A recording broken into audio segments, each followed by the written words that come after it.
ಇವತ್ತು ಈ ಪತ್ರಿಕಾಗೋಷ್ಠಿಯನ್ನು ಕರೆದಿರ್ತಕ್ಕಂಥ ಉದ್ದೇಶ, ನಿಮ್ಮ ಸೂಪರ್ ಟೈಮ್ಸ್ ಚಾನೆಲ್ ಅನ್ನು ಲೈಕ್ ಮಾಡಿ, ಶೇರ್ ಮಾಡಿ, ಸಬ್ಸ್ಕ್ರೈಬ್ ಮಾಡಿ. ಮೊನ್ನೆ ದಿನಾಂಕ 6/9/2025 ಕರ್ನಾಟಕ ರಾಜ್ಯದ ಮಾನ್ಯ ಮುಖ್ಯಮಂತ್ರಿಗಳು ಮತ್ತು ಮಾನ್ಯ ಉಪಮುಖ್ಯಮಂತ್ರಿಗಳು ಆಲಮಟ್ಟಿ ಅಣೆಕಟ್ಟಿಗೆ ಬಾಗಿನ ಅರ್ಪಿಸುವ ಸಂದರ್ಭದಲ್ಲಿ ಬಂದಾಗ ಪತ್ರಿಕಾಗೋಷ್ಠಿಯನ್ನು ಉದ್ದೇಶಿಸಿ ಮಾತನಾಡುವಂಥ ಸಂದರ್ಭದಲ್ಲಿ ಏನು ವಕೀಲರ ಸಮುದಾಯಕ್ಕೆ ಉಪಮುಖ್ಯಮಂತ್ರಿಗಳು ಅವಮಾನ ಮಾಡಿದ್ದಾರೆ ಅಂಥೇಳಿ ಏನು ಬೇರೆ ಬೇರೆ ವಕೀಲರ ಸಮುದಾಯ ಇವತ್ತು ಹೋರಾಟಗಳನ್ನು ಮಾಡ್ತಾಯಿದೆ, ಆ ಒಂದು ವಿಷಯಕ್ಕೆ ಪಟ್ಟಂತೆ ಸ್ಪಷ್ಟೀಕರಣ ನೀಡುವ ಕುರಿತು ಈ ಒಂದು ಪತ್ರಿಕಾಗೋಷ್ಠಿಯನ್ನು ಕರೆಯಲಾಗಿದೆ. ತಮಗೆಲ್ಲ ಗೊತ್ತಿರುವಂತೆ ಆಲಮಟ್ಟಿ ಜಲಾಶಯದ ಹಿನ್ನೀರಿನಲ್ಲಿ ಮುಳುಗಡೆ ಆಗ್ತಕ್ಕಂಥ ರೈತರ ಭೂಸ್ವಾಧೀನ ಸಂಬಂಧಪಟ್ಟಂತೆ ಮಾತನಾಡುವಾಗ ಮಾನ್ಯ ಮುಖ್ಯಮಂತ್ರಿಗಳು ಯಾಕಂತ ಹೇಳಿದರೆ ಭಾಳಷ್ಟು ಜಮೀನನ್ನು ಈಗ ತುರಂತವಾಗಿ ಅದನ್ನು ತ್ವರಿತಗತಿಯಲ್ಲಿ ಅದನ್ನು ಸ್ವಾಧೀನಪಡಿಸಿಕೊಂಡು ಯೋಜನೆಯನ್ನು ಪೂರ್ಣಗೊಳಿಸುವಂಥ ಒಂದು ನಿಟ್ಟಿನಲ್ಲಿ ಈ ಬೇರೆ ಬೇರೆ ನ್ಯಾಯಾಲಯಗಳಲ್ಲಿ ಏನು ಈ ಜಮೀನಿನ ಬೆಲೆಗೆ ಸಂಬಂಧಪಟ್ಟಿರ್ತಕ್ಕಂತೆ ತೀರ್ಪುಗಳು ಬಂದಿದೆ, ಅವೆಲ್ಲವನ್ನು ಸೇರಿಸಿ ನಾವು ಈಗ ಮುಂದುವರೆದರೆ ಈ ಯೋಜನೆಗೆ ಹಿನ್ನಡೆ ಆಗಬಾರ್ದು. ಈಗಾಗಲೇ ಭಾಳಷ್ಟು ವಿಳಂಬ ಆಗಿದೆ. ಈ ಯೋಜನೆ ತ್ವರಿತಗತಿಯಲ್ಲಿ ಮುಗಿಬೇಕಾದ್ರೆ ಈ ಯೋಜನೆಗೆ ಸಂಬಂಧಪಟ್ಟಿರ್ತಕ್ಕಂಥ ಭೂಮಿಯನ್ನು ತ್ವರಿತಗತಿಯಲ್ಲಿ ಸ್ವಾಧೀನಪಡಿಸಿಕೊಂಡು ನಾವು ಕಾರ್ಯಪ್ರವೃತ್ತರಾಗಬೇಕು. ಆ ನಿಟ್ಟಿನಲ್ಲಿ ರೈತರ ಜಮೀನುಗಳಿಗೆ ಒಂದು ದರವನ್ನು ನಾವು ಗೊತ್ತುಪಡಿಸಿ ಎಲ್ಲ ಹೆಚ್ಚಿನ ರೀತಿಯ ರೈತರು ಆ ಒಂದು ದರಕ್ಕೆ ಸಮಾಧಾನಕರವಾಗಿರ್ತಕ್ಕಂಥ ಒಂದು ದರವನ್ನು ನಾವು ಫಿಕ್ಸ್ ಮಾಡ್ತೀವಿ ಸರ್ಕಾರದಿಂದ.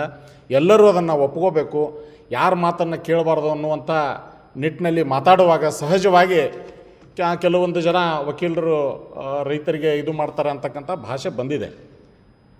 ಆ ಒಂದು ಕಾರಣದಲ್ಲಿ ಈ ಒಂದು ಪತ್ರಿಕಾಗೋಷ್ಠಿಯ ಮುಖಾಂತರ ಹೇಳೋದು ಏನಂತ ಹೇಳಿದರೆ, ಸನ್ಮಾನ್ಯ ಉಪಮುಖ್ಯಮಂತ್ರಿಗಳು ಅವರಿಗೆ ಈ ಕೃಷ್ಣಾ ತೀರದ ರೈತರ ಸಂಕಷ್ಟದ ಆ ಬವಣೆ ಏನಿದೆ ಅನ್ನೋದನ್ನು ಅವರು ಅರ್ಥ ಮಾಡ್ಕೊಂಡಿದ್ದಾರೆ.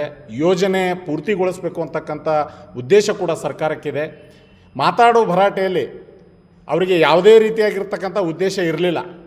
ವಕೀಲರ ಸಮುದಾಯದ ಬಗ್ಗೆ ಆಗಲಿ, ನ್ಯಾಯಾಂಗದ ಬಗ್ಗೆ ಆಗಲಿ ಅವರಿಗೆ ಸಾಕಷ್ಟು ಅಪಾರವಾದ ಗೌರವ ಇದೆ.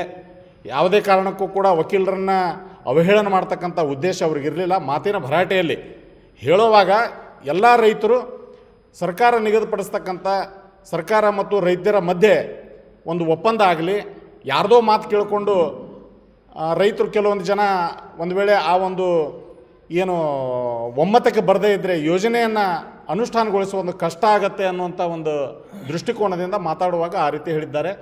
ಸನ್ಮಾನ್ಯ ಮುಖ್ಯಮಂತ್ರಿಗಳು ಯಾವುದೇ ಕಾರಣಕ್ಕೂ ಅವ್ರ ಹಿಂದೆ ಆ ಉದ್ದೇಶ ಇರಲಿಲ್ಲ. ಈಗ ಯಾವುದೇ ಒಂದು ಕ್ರಿಮಿನಲ್ ಪ್ರಕರಣಗಳನ್ನು ನಾವು ಮಾಡುವಾಗ ನ್ಯಾಯಾಲಯಗಳಲ್ಲಿ ಸಹಜವಾಗಿ ಮೋಟಿವ್ ಇದೆಯೋ ಇಲ್ವೋ ಅನ್ನೋದನ್ನು ಪರಿಶೀಲನೆ ಮಾಡಿ ತೀರ್ಪುಗಳು ಕೊಡ್ತಕ್ಕಂಥದ್ದು. ಇದು ಒಂದು ಕಾಮನ್ ಜೂರಿಸ್ಪ್ರುಡೆನ್ಸ್ ಅಂತ ಏನು ನ್ಯಾಯಶಾಸ್ತ್ರ ಇದೆ, ಆ ನ್ಯಾಯಶಾಸ್ತ್ರದ ಮೂಲ ಉದ್ದೇಶ ಅದು. ಯಾವುದೇ ಒಂದು ಕೊಲೆ ನಡೀಲಿ, ಒಂದು ಅಪರಾಧ ನಡೀಲಿ, ಅದರ ಹಿಂದೆ ಆ ಅಪರಾಧಿ ಮಾಡಿರ್ತಕ್ಕಂಥ ಆ ಉದ್ದೇಶ ಇದೆಯಾ ಅನ್ನೋದನ್ನು ನ್ಯಾಯಾಲಯಗಳು ಪರಿಶೀಲನೆ ಮಾಡ್ತವೆ.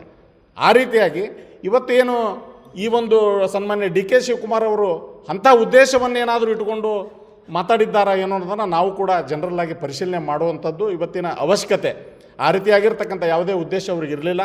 ಮಾತಿನ ಭರಾಟೆಯಲ್ಲಿ ಹಾಗೆ ಹೇಳಿದ್ದಾರೆ. ಅದನ್ನು ಕೆಲವು ಜನ ಅದನ್ನು ಸ್ಲಿಪ್ ಆಫ್ ಟಂಗ್ನಿಂದ ಬಂದಿರತಕ್ಕಂಥ ಮಾತನ್ನು ರಾಜಕೀಯ ಉದ್ದೇಶಕ್ಕೋಸ್ಕರ ಕೆಲವು ಜನ ಅದನ್ನು ಬಳಕೆ ಮಾಡ್ಕೊಳ್ತಿದ್ದಾರೆ. ಆ ರೀತಿಯಾಗಿ ಇರ್ತಕ್ಕಂಥ ಯಾವುದೇ ಉದ್ದೇಶ ಸರ್ಕಾರಕ್ಕಾಗಲಿ ಅಥವಾ ಮಾನ್ಯ ಮುಖ್ಯಮಂತ್ರಿಗಳಿಗೆ ಆಗಲಿ ಅದು ಇಲ್ಲ ಅನ್ನೋದನ್ನು ಸ್ಪಷ್ಟಪಡಿಸುವಂಥ ನಿಟ್ಟಿನಲ್ಲಿ ನಾವು ಈ ಒಂದು ಪತ್ರಿಕಾಗೋಷ್ಠಿಯನ್ನು ಕರೆಸಿದ್ದೇವೆ.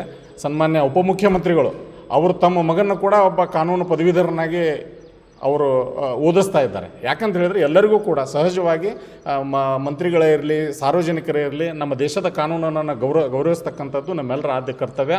ನ್ಯಾಯಾಂಗ ಇರ್ಬೋದು ಅಥವಾ ವಕೀಲರ ಸಮುದಾಯ ಇರ್ಬೋದು, ಸಮಾಜದ ಕಣ್ಣಿನ ರೀತಿಯಲ್ಲಿ ಕೆಲಸ ಮಾಡ್ತಕ್ಕಂಥ ಒಂದು ವ್ಯವಸ್ಥೆ ಇದೆ. ಹಾಗಾಗಿ ಯಾವುದೇ ಕಾರಣಕ್ಕೂ ವಕೀಲರ ಸಮುದಾಯದ ಬಗ್ಗೆ ಅವರನ್ನು ಅವಮಾನಿಸುವಂಥ ಪ್ರಶ್ನೆನೇ ಉದ್ಭವಿಸೋದಿಲ್ಲ ಅಂಥೇಳಿ ಈ ಸಂದರ್ಭದಲ್ಲಿ ಸ್ಪಷ್ಟಪಡಿಸಲಿಕ್ಕೆ ಬಯಸ್ತೀನಿ.